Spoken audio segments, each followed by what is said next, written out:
We got all the gems for this event. Basically, just need a few more wins for the title. And I mainly used a couple decks for this event. One of them was Swordsoul because there is a mission where we have to synchro summon 20 times to get all the gems. So, you know, Swordsoul is probably the deck that everyone can use to get that mission. I'm no different. However, after I did the synchro summon missions, I did not continue to save Moe from drowning. No, we actually saved my girls here. We got the DRAGONMAIDs. I'm not like memeing or anything when I say that. I think this deck is like pretty decent for the Synchro Link event. For those of you who like were here for the first time we had a Link event, this is the second time we've ever had specifically a Link type event or festival. And the first time was a ladder grind all the way to Diamond 1. Yeah, everyone loved that. And the deck I used to get to Diamond 1 with that, out of all the Lynx decks I could choose from, I used fucking FUSIONLESS DRAGONMAID. And I wasn't trying to make a point or like anything. That was legitimately one of compared to the other Link decks I owned, which I had Tri-Brigade, I had Live Twin, you know, I had even stuff like B-Trooper and Salamander and Marincess. The smoothest deck I used, the deck that felt the best to use for that event and felt the smoothest was FUSIONLESS DRAGONMAIDs, because Link decks kind of struggle with 2 bounces, and you set up Hieratic Seals plus Tidying.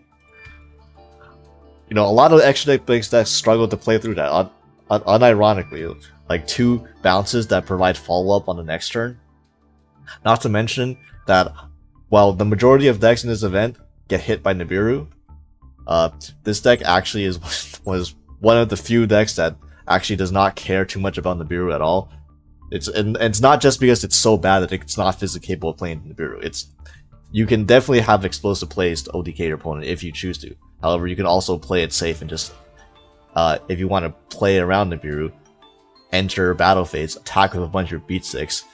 Yeah, they can't Nibiru in the battle phase, and then main phase 2, you know, if they wish to Nibiru you, you're gonna put up a Seals up first before they can do anything. And then, you know, this card, which is a death to many decks in this format, is basically a liability versus DRAGONMAIDs. And yeah, this is the deck itself looks the deck building is pretty simple, I would say. It's the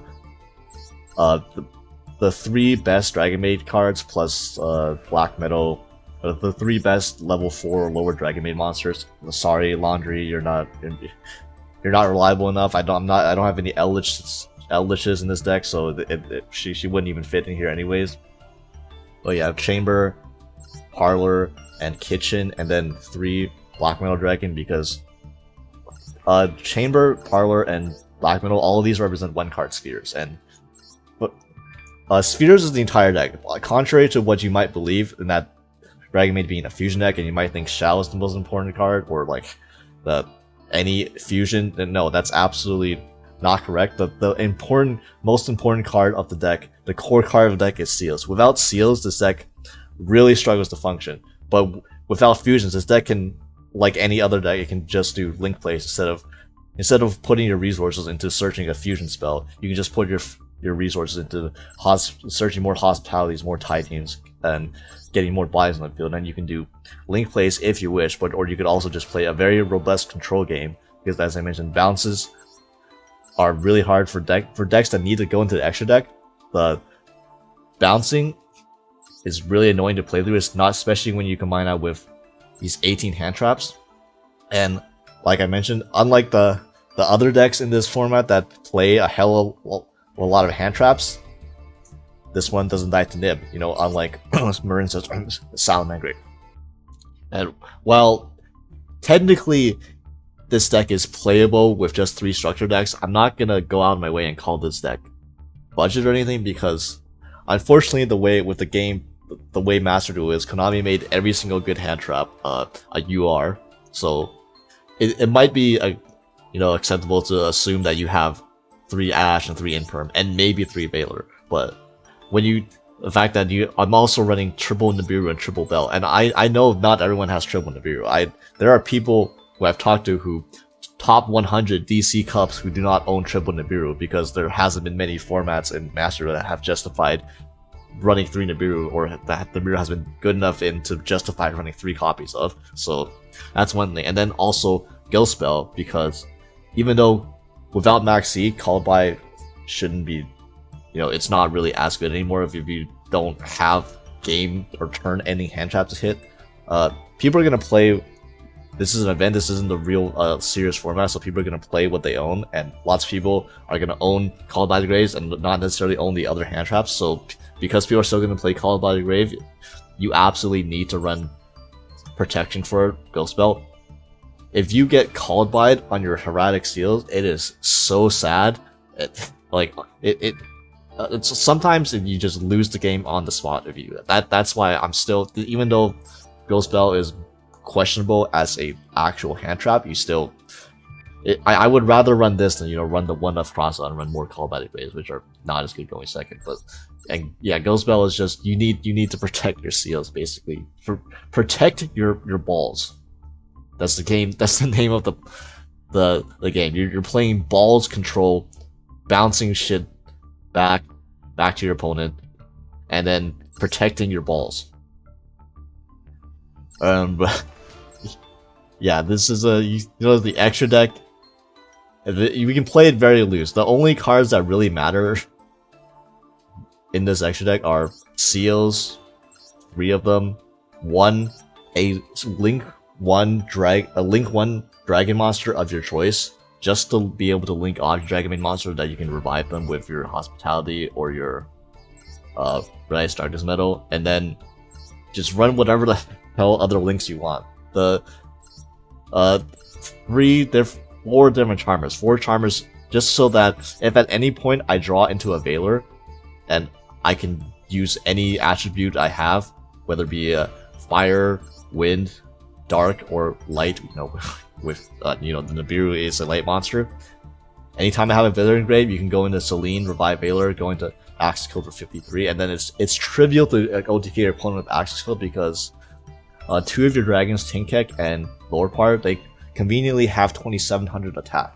So if you just make Axis Code plus have any of these 3 monsters out with a big dragon, that's 8k exactly. And it's not too difficult to link climb anyways, because you also do have a Twin Triangle Dragon, which is just 2 level 4. This isn't a card that's really used because Dragon Link doesn't need this, but this isn't a super combo based deck. This is a very, very mid-rangey deck, so it's harder to do the big combos with Pisty and Triple Burst and getting the body to do that, but Twin Triangle Dragon itself, it's just link climbing. It gets you 2 level 4 lower dragon monsters, you revive a high level monster, and then you turn a Link 2 into a Link 3. We're playing Cybers at home. And the one Appaloosa, because it's an alt art, so you're forced to run it. The one IP Masquerena, also an alt art, so if the rules, anytime you own an alt art card, you're forced to run it. And Baron is specifically if Bell sometimes is not the greatest hand trap in a lot of matchups, and if my opponent doesn't actually have to Call By the Grave for me to Bell, then you can just normal summon the Bell. Because a lot of times your setups, turn 3 involves you bouncing your cards with your Seal, and then Seals will be summoning a Nurse from the deck, and then Nurse you can revive a Kitchen or a Parlor to get access to your Earnest, and then you end on your field with an Earnest on the field, and Earnest is conveniently a level 7, unlike these two which are level 8. So level 7 plus the Bell is a Baron, and then you can go for an OTK with Baron protection. I haven't done that before yet, but it theoretically can come up. It's just the follow-up of this deck is absolutely ridiculous. You have the Seals being an E-Tally to be able to summon any DRAGONMAID from your deck to get another additional resource, which is you can get another Search, or you can dump a Tidy Engrave. So that turn 3 you always have 2 forms of revivals at least, if not 3 if you also have access to Nurse. So you do just have the capability of killing your opponent if you wish to not respect Nibiru, which in this run it's give or take. I don't know how many people actually own Nibirus, but if you want to be safe, you can also play the safe route and just seals you, just throw balls at your opponent until they die, which is also a very viable game plan. Oh, I guess one thing that might look really out of place in this deck is the boot sector launch. You know, there's no rockets in this deck, so you're supposed to be wondering why the hell is this here. Well, it gives seals some insurance in that on the way to making seals, you can always link off one of your dragons into a striker dragon, so you can just search boot sector for free. Like it is a free card as long as you don't draw into it, which I honestly I've drawn into this card so much times that I've searched it, so you know I guess I'm punished there. But if you have a boot sector launch, that means seals always has a card to bounce. So that just means you can trigger seals all the time, unless they open fucking Raigeki Duster, and yeah, I mean, yeah, they're better than you. But if they want to Raigeki your seals, or if they want to like Lightning Storm your seals, usually if you don't have a face-up card on the field besides the seals, then you're kind of cooked. You can't bounce anything, and then your seals just dies and it doesn't get tributed, and you don't get the E-Telly. But if you have a boot sector launch on the field, no matter what they try to do to the seals, you can always just chain it to dodge whatever they're trying to do to it, and then bounce the boot sector launch hand, and then you still get the E-Telly that way, because the seals disruption is only half the reason why this card is good. It's also, you know, E-Telly, which anytime you summon a Dragon Monster in your deck, you go like +2 or if not +3 just off of that, so you really want to be able to trigger its summon ability. Also, you know, if your opponent does not put up something you want to bounce, you know, sometimes they will set just a bunch of set cards, and then you know you can't bounce set cards with seals, and then you can't trigger seals, and seals can't bounce anything. It only bounces on your opponent's turn, so like you're just left with the seals chilling on the field going to your turn.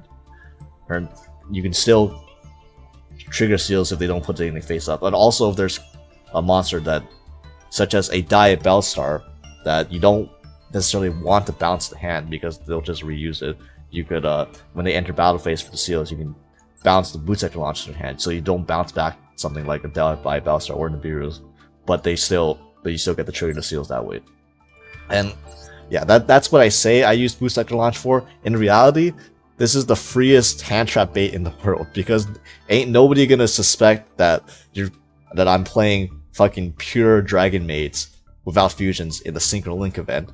So anytime Striker Dragon hits the field, even better if I make it with Chamber or Black Metal Dragon, they're gonna assume I'm on Dragon Link because because they're sane. They're a sane person. So half the time Striker Dragon comes out and they assume you're on Dragon Link, they just hand trap the Striker Dragon for some reason, and that's not necessarily the correct play even to negate this in Dragon Link, but it's absolutely not the correct play to negate this in Dragonmaid, because I'm just adding a card that basically just does nothing to me. So you're free to hand loop yourself for one, which happens way more often than it should. And if I'm down to just run a card in my deck that says discard a hand trap from your opponent every time you make a Striker Dragon. So yeah. So here's the classic turn 1 with this deck.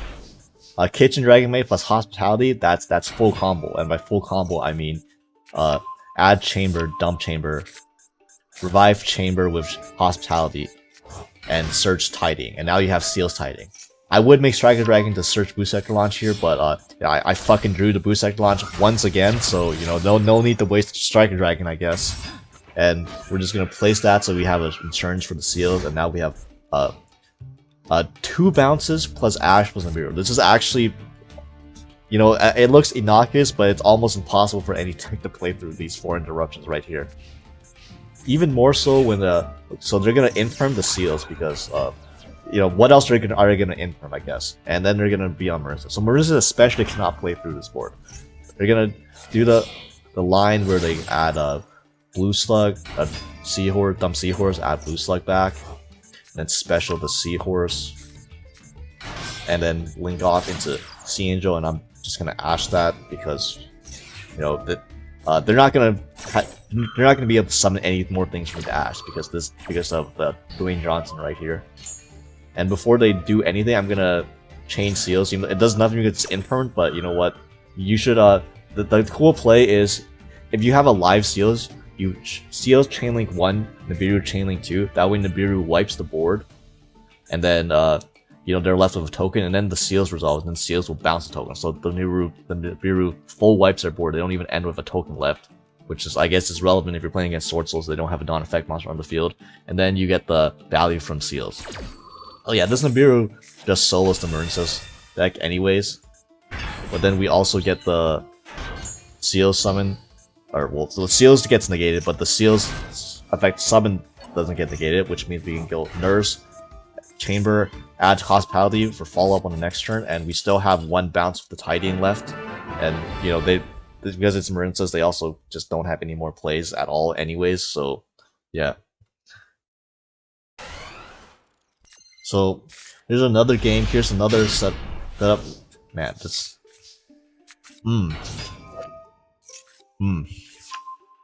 Love to see it. Love to see it. So, anyway, this is Seals plus Tidying, which, as you know, is an FTK, and not only is an FTK, it's an FTK plus another bounce, so it's actually just double FTK. And our opponent, you're gonna have to excuse my opponent, some of the plays my opponent does makes me believe that they're drunk, but in the end, it actually doesn't matter too much because we do have enough of this interruption no matter how they play out their hand. They're on Strife. We're gonna ignore that they're playing that card. We're gonna ignore that. They're gonna summon the token, and we're gonna just Seals bounce the token and get the Power DRAGONMAID power. Is gonna dump floor power. Here's the thing people don't know. When people are just gonna enter battle phase, when they see you have a 0 attack DRAGONMAID monster that you can attack over, and then you can just summon back the floor power. If you enter battle phase against DRAGONMAID, you're gonna lose. That's like one of the main ways this deck can generate advantage. Don't give me free cards, and you just basically gave me a free card off of that. And now you're gonna crash the Moye because look what's in their hand. There's a Vashuda. Why didn't they lead of that? I don't know. Does it matter? Not really, because we have a bounce for the monk anyways. So they're gonna Vashuda hit the Tidying correctly.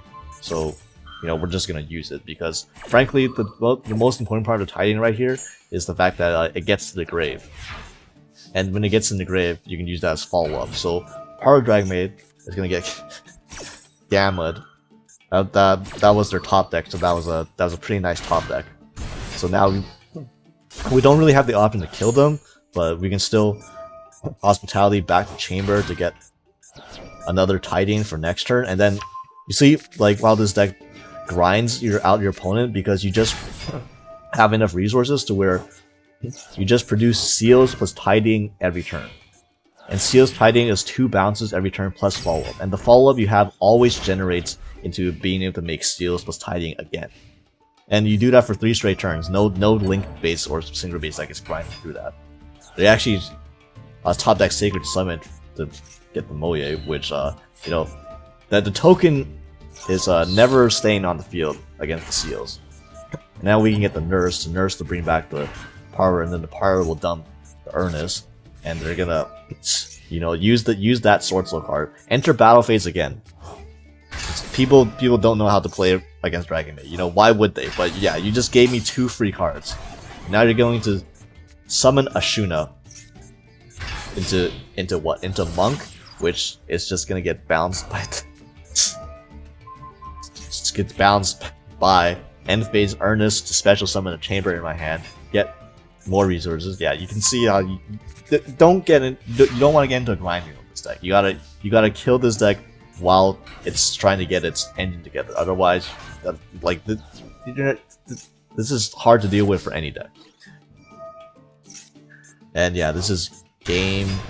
All 3 dragons on the field plus the Chamber, because Chamber doesn't have its dragon form yet, so that's a bit sad right there. Konami just waiting for the last wave of DRAGONMAID support. Where's that dark Chamber dragon? So here we're going second, and our opponent opens Wanted. Fun fact: you can Bell Wanted, and because Wanted is a once per turn, or you can only use once per turn, you can't activate a second Wanted. So you know that's one of the rare interactions where Bell is really good. they open Diabellstar anyway, because, you know, why wouldn't they open both Wanted and Diabellstar, right? Fortunately, we do run 18 hand traps, so we do have a few more hand traps where that came from. And they're on Rescue Ace, so they're going to alert back the Turbulence. Because they don't really got a way to summon it if they don't have the access to the Hydrant, which they couldn't get because Failure Diabellstar.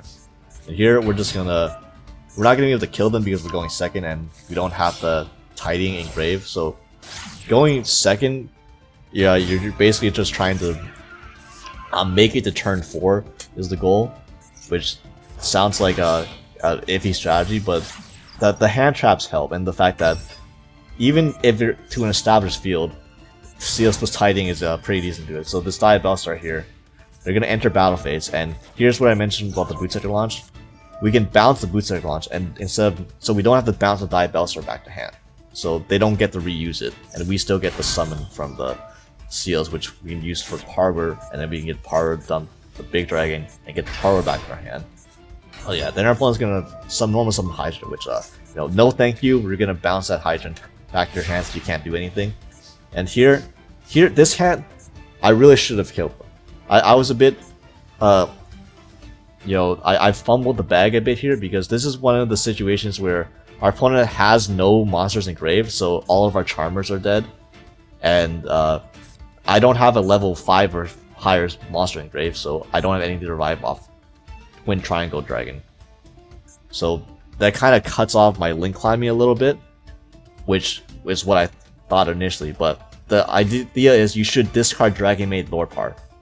If I did that, then the Lore Par would be in the grave. Then I could revive it with Twin Triangle. Then I could go into a Link 3 with that, and then I would get an extra Link material, and that extra Link material would have won me the game.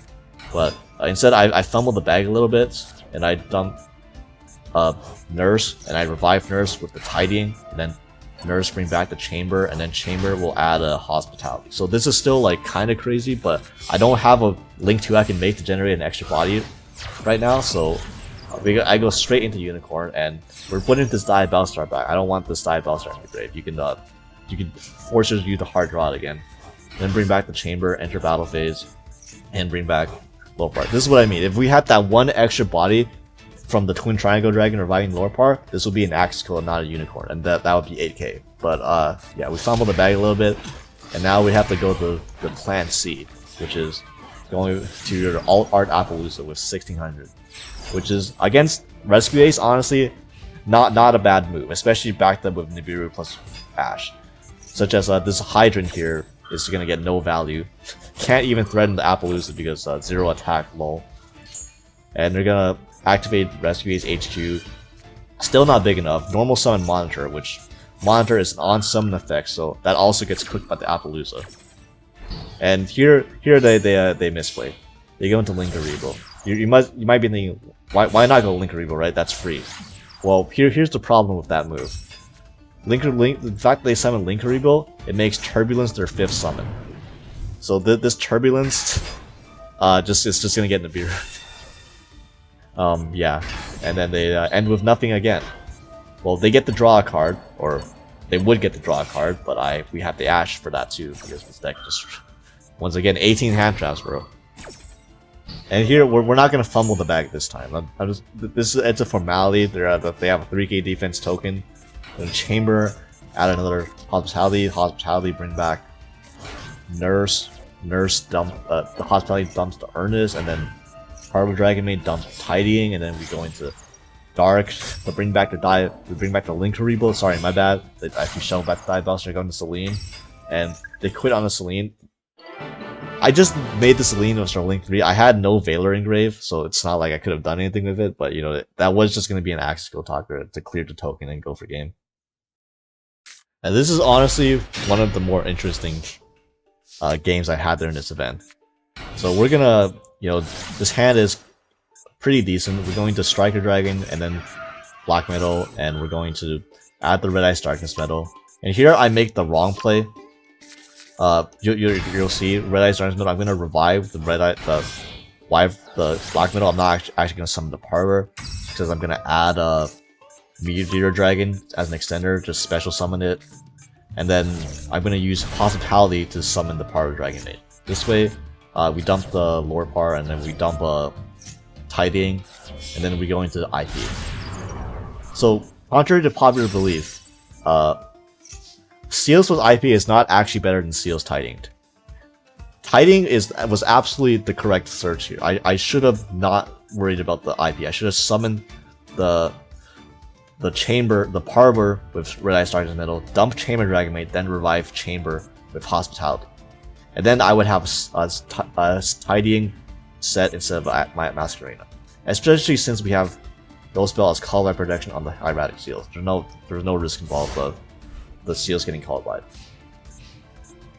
So they're gonna summon a Legal Knight, and they're just gonna refuse to enter battle phase, which is smart because normally you think the way to deal with Seals or IP is just enter battle phase to force it out, right? Well, that would not be the case here because you enter battle phase and you would actually just bounce it back, and then I would have extra material on the board due to the Seal summon for my IP Master Arena main phase 2. But yeah, they're summoning Dictator of D, which I guess we're gonna bell that because honestly I'm not sure what else I can bell versus Blue Eyes. I'm gonna be honest, I'm not well versed in the Blue Eyes versus DRAGONMAID matchup. And yeah, they're gonna reveal that they have a Water Enchantress anyways, so they didn't banish it. They're using it to go into Donner, in which case this Donner we're just going to bounce back to Donner back to get the Seals, and they're gonna Ash the Seals, which is honestly kind of devastating. The E-Telly here would have been way better than the bounce. So yeah, they're gonna search right now, which we're gonna have to Ash for that. So you got some very simplified game states here.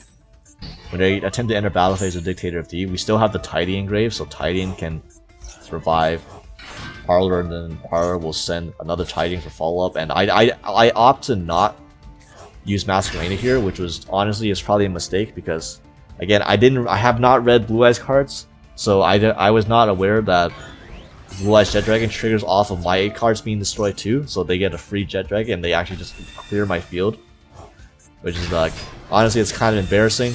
Not gonna lie, I got kind of cooked there by Blue Eyes, and then they're gonna Duster the. Once again, they're dustering the card that does nothing. The best bait card in the absolute freaking world. By the way, I did not open Boot Sect, right? This is the one game I'm showing where I didn't open Boot Sect, and I actually searched it Strike Dragon, right? Yeah. Okay, so we get drawn to a Tinkag, which is a pretty good draw. Gonna dump Chamber and then revive Chamber with Tidying, and Chamber is gonna search Hospitality, and these two we're gonna link into Dark to revive back their Illegal Knight, and not do anything with the Illegal Knight. We're just gonna immediately go into Nightmare Unicorn to clear the Blue Eyes Jet Dragon because the Jet Dragon is just it's too threatening. And then we're gonna Hospitality back to Chamber, enter battle phase, Chamber back to hand, get lore part, attack over their field, and now we have linked these two off into an Appaloosa for their 1 card top deck, and then you still have guaranteed follow up in hand. This is the thing about this. This deck always will have follow up. That's the one thing you can be assured of. And yeah, that was one of the best games I played this event. Pure DRAGONMAID versus fucking Adventure Blue Eyes. Who'd have thought? Yeah, who needs fusions? Who needs Moye? Alright, if you happen to own all these hand traps already, then the cost of this deck is really just the cost of a few structure decks, and you know you're not gonna auto lose and get hand trapped 3 times and die into Nib every game. You know you're gonna be the one that does that to your opponent. But again, if you want some even more budget decks than even this, then you know I do have a video covered for this if you're trying to struggle to find something to play for this event, and if you have an unlimited budget or you happen to roll a lot from the new selection pack, then you know those decks are among the best decks you can also play in this event, and I have a video for that too.